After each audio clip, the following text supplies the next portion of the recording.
salaamaaleykum maa ngi tudd Ndeye Amélie nekk fii ci cité Safco Almadies 2 ñëw di leen présenter sunu école bi ñuy ubbi tey mu nekk Success Academy Bilingual Institute so loolu lu mu miin mooy ñu gën ko gàttal tuddee ko SABI ci maanaam daal école anglais la bilingue français anglais et puis arabe parce que bëgg nañ jàpp ci langue yëpp pour sunu doom yi ci jàng anglais bi et puis français. Alxuraan bi aussi duñ ko ci fàtte parce que ci diine bi ci la bokk macha allah donc moom nañuy ñëw di leen présenter tey moom nañu def open house bi pour juste invite parents yi nga xam ne dinañ mën a ñëw visiter xool pour xam école bi li ñuy joxe ak santé bi ñuy ci li ñuy nekk ci wàllu xale yi ak aussi ci setaay bi xool aussi seen doom yi nan nañuy toogee ci école bi parce que li tax ñu koy def mooy pour parents yi mën a assurer parents yi ci seen ñu mën a gis seen doom fan la ñuy nekk ci lan la ñuy nekk parce que kuy joxe sa doom ba nga xam ci lan lay nekk ak ci yan loxo lay nekk loolu moo tax ñu def jour bi tey open house présenté leen ko pour ngeen xool xam seen doom yi fu ñuy ne santé bi ñun lépp dañ cee bëgg lépp ci set bi surtout ci wàllu xale yi. asalaamaaleykum waa Sénégal maa ngi tudd Momar Thioune man maay directeur technique bu école privée SABI. Success Academy Bilingual Institute école la bu nekk fii ci cité Safco Almadies 2 donc li tax a jóg école bi mooy jàppale nguurug Sénégal ci mbirum njàngaleem xale yi. école bi ubbi na nag crèche mooy xale yi nga xam ne 4 mois la ñu am ba 3 ans préscolaire 3 ans ba 6 ans ak élémentaire 6 ans 7 ans ba donc 13 ans. li ñu soxla daal ci parents yi mooy rek ñu wóolu ñu jox ñu seen doom ñu jàngal leen jàng moo xam ne dina mucc ayib bu soobee yàlla parce que cadre bi nga xam ne fi la ñuy jàngalee cadre bu mucc ayib la te jàngalekat yi nga xam ne ñoom la ñu recruter ay jàngalekat yoo xam ne si ay base yu ay diplôme yu taxaw lañ leen la jëlee pour que au moins ñu mën a jàngal seen doom yi. ba ñu mën a tekki ëllëg. donc 4 mois yi moom nañuy commencer mooy crèche bi infant jusqu'à 3 ans moom nañuy continuer am na ñoom seen site boo xam ne ñoom fa nañuy nekk avec seen toys yi mais du tee dañ leen di jàngal anglais français ak arabe du parce que dañuy ñëw rek di fo wala dañuy ñëw rek toog di seetaan télé non dañuy ñëw mais dañuy jàng aussi ba nga xam ne ëllëg seen heure dem classe 6e buñ nañ pare ne dina fekk na ñoom ñu pare dégg anglais correctement comme nga xam ne ni dinañ comfortable loolu nañ bëgg loolu tax ñu commencé crèche nañuy commencé bilingue bi. am nañ aussi petite section am nañ grande section am nañ aussi moyenne section loolu maanaam différents âges yi 4 ans 5 ans 6 ans am nañ aussi après ñu dem élémentaire donc après dinañ dox ak yéen pour ngeen gis côté yooyu yëpp élémentaire bi aussi dañuy dem ba C2 du tee aussi dañuy jàng ñoom ñëpp anglais français et arabe aussi. donc ñi ngi lancé appel di woo ñëpp ñi nga xam ne ñi ngi nekk à côté Almadies 2 à côté de Cité Sire à côté de Rufisque parce que yooyu yëpp ci environnement la ñëpp ñu ngi leen di woo école bi seen école la ñëw leen ngeen visiter information boo leen soxla boo leen ñuy incha allah dinañ leen ko jox ba mu mët ñëw leen ngeen inscrire na inscription yi commencé na te aussi place yi c'est limité parce que bëgguñu xale yi aussi di dancaloo ci classe yi donc classe yi place yi dafa limité wu donc ñu ngi leen di ñaan koo xam ne rek gis nga ne information yi intéressé na la bul xaar balaa ngay ñëw ñu ne la fees na ngay mer donc ñu ngi leen di xaar yee ñëpp di woo ñëpp ngeen ñëw école bi école ñëpp la. léegi nag ku bëgg ñëw fii pour xool école bi donc mën nga ñëw à côté boo ñëwee ba sédiment bi boo wàccee ci péage bi bu la neexee mën nga jaaree foofu pour à côté Cité Sire. nga jaaree foofu des sa gauche continuer tout droit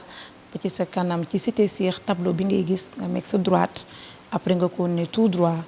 après nga defaat sa beneen droite di nga gis école bi nag couleur bi boo xoolee couleur bu yànj la pour xale yi muy vert jaune rouge donc macha allah dina neex a gis dina fës te bu boobaa di nga ñëw ñu jàppale la bu baax ci information yi. damay kontaan di teew fii tey ci ouverture établissement bi nga xam ne. sama doom moo ko créé Ndeye Amélie di ko félicité bu baax parce que gis naa ne métier la bu mu bëgg ndax fréquenté naa ko États-Unis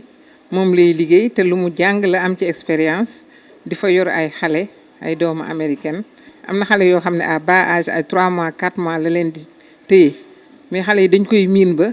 di lekk ay ceebu jën di lekk lu nekk këram ba bu ñu ñibbee sax seen yaay dañ leen naan dañ ko naan lu tax ñoom bu ñu ñibbisee duñu bëgg lekk suñu togg donc muy amour bu mu am ci métier bi xam ko lool kon tey bu ko ubbee fii am nañu yaakaar ne dina ci def lu mu daan def Amérique muy doom ju baax doom ju bëgg ay parents doom ju bëgg ay mbokkam lu mu am bokk na kook ñun kon yokkuteem sunu yokkute la sunu mbégte la dañ koy ñaanal yàlla na ci am lu raw ay njortam ba mu am ci lu ëpp lii ba mën koo samp ci gox yu bëree bëri. man nag actuellement mënuma sax wax parce que je suis ému je suis content je suis très content. soo demee États-Unis di caaxaan doo mën a liggéey li waaw man bi ma ko xamee ça bientôt 15 ans mais liggéey njabootam kenn gisu ko ci yu ñàkk fayda kenn gisu ko ci xew yi kenn gisu ko fenn liggéey rek voilà donc lii mu am encore une fois je me répète daf ko mérité et puis yàlla na ko ci yàlla jàppale. man la Mamadou Ly di papa Ndeye Amy Ly tudde ko sama yaay donc man maman laa koy tudde di wax nag macha allah macha allah macha allah ndax nit ki dama naan toujours il faut oser ndax soo jógee Sénégal sa réew bàyyi ko fi dem bitim réew soo waree ñib si am ak ñi fi emoon ba réaliser woo dara loo xam ne ku ko gis ne ah kii de li mu bàyyi li mu fi jógee bi fi ñëwee bi mu ñibsee am na loo xam ne def na ko fi tu as tout perdu moom laay na nit ki soo defee at ñaari at ñett at war nga def sa bilan àddina naan man lan laa réaliser qu'est-ce que j'ai fait dans ma vie donc Ndeye Amy maman elle a osé et je peux dire que elle est sur la voie de gagner donc yàlla na ko yàlla musal ci làmmiñ musal ko ci cat ba nga xam ne lii moo xam ne moo ko réaliser ci jàmbaaram sa njàmbaar lay wax parce que bâtiment bu toll nii macha allah réaliser ko tabax ko mu jóg ba àgg fii c'est pas donné à tout le monde donc yàlla na ko yàlla musal ci cat musal ko ci làmmiñ parce que cat ak làmmiñ rek moom mosa musutu yàlla na ko yàlla musal ci loolu et may ko mu continuer lii def ko ay école ba nga xam ne dañu ko naan académie fu nekk mun fa am école te yàlla dina ko def parce que nit su fekkee déggal nga say waajur dara jomb la kon nag yal ko yàlla may fan wu gudd wér gu yaram bu jur fet. salaamaaleykum Sénégal maa ngi tudd Amadou Ly ñu gën maa ràññee ci côté film acteur ci côté film comme Twilight Breaking Dawn di film yu gën a mag ci àdduna aussi ñu gën maa ràññee ci gagné prix robotique bu nekk New York City. Donc dama ñëw Sénégal aussi because sama sœur sama sister dafa ibbi école bu tudd Sabi nag lu tax mu important mooy dañoo teach kids yi xale yi maanaam anglais teach leen anglais bi teach leen français aussi teach leen arabic parce que dama xool man sama expérience ba ma nekkee Amérique ñu bëri sénégalais suñu ñëwee dañuy am difficulté pour talk English. léegi difficulté boobu nag dama bëgg école yoo xam ne maanaam dina leen préparer ba suñ fi jugee ñu mën a suñu génnee réewu Sénégal ñu mën a am yenn niveau yi you know what I'm saying so loo tax I'm excited ci school bi Sabi mi ngi nekk Almadi 2 aussi dafa am partnership ak école yu nekk États-Unis yoo xam ne macha allah dinañ leen jàppale so loo tax ma ñëw tey pour fekkee inauguration bi macha allah so for everyone mu di yaa ngi Rufisque mu di yaa ngi Bargny mu di yaa ngi côté bi nga xam ne daal mooy Kër Massar fu mu mënti doon fii maanaam daal nekk na école boo xam ne mi ngi welcome everybody and we look forward welcoming you man moom sama loxo mi ngi ci te xam nga rek lu sama loxo nekk moom macha allah ñu ngi ci kaw.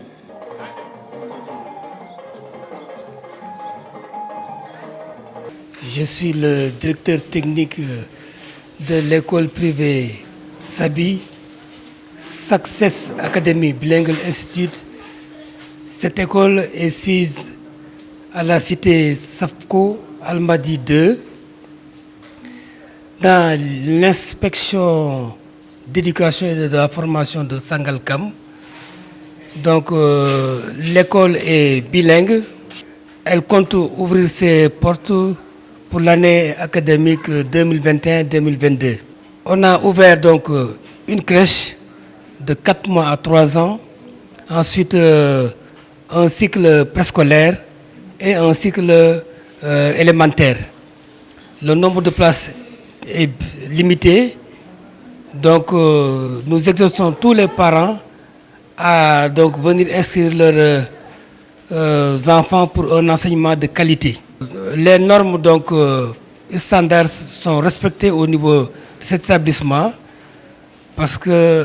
déjà le personnel d'encadrement est en place, déjà recruté, le personnel également pédagogique est recruté sur la base donc de CV et de diplômes pédagogiques. L'objectif donc visé par l'école Sabi est de contribuer au développement du secteur de l'éducation nationale. L'État y consacre presque 40% de son budget. Les parents y croient. Donc l'école Sabi ne ménagera aucun effort pour dispenser un enseignement de qualité aux différents enfants qui fréquenteront donc cet établissement. So all we want to tell you guys, we are happy to just to show you that we have a new school from with people that are working here with a great experience. So we're coming here to bring it here in the area, which is Almadi 2, which is Almadi 2. You know, so when you come here, we're gonna give you all the information that you need. We have it in French, English, and also Arabic, you know, which is Quran. So it also doesn't have any except special for the Quran. It's not doesn't mean that your kids are here, they have to take those classes. No, it's not forced. So in case that you are in different religion, feel free to come because this school is for all religions. So feel free to come. Your kids are gonna be comfortable here and we're gonna show you all the classes and all the area, and this is for your kids. And it's for all people that is around Almadi too. You know, and we are so happy to open this one and show you how great it's going to be. You know, we have a crèche which is 4th month until 3 years, and we also have 3 years to 6 years, which is in the little one, you know, is a pre-K actually, which is in the preschool. We also have elementary until 2nd grade. We have elementary until 4th grade, and when you guys come, we're gonna show you everything and the quality that we offering your kids. So feel free to come and feel free to contact us. Don't hesitate because the places are really limited. So when you come, we're gonna be happy to show you all around, you know, the classes and how your kids are going to be, and our teachers as well. So feel free to come. Thank you so much.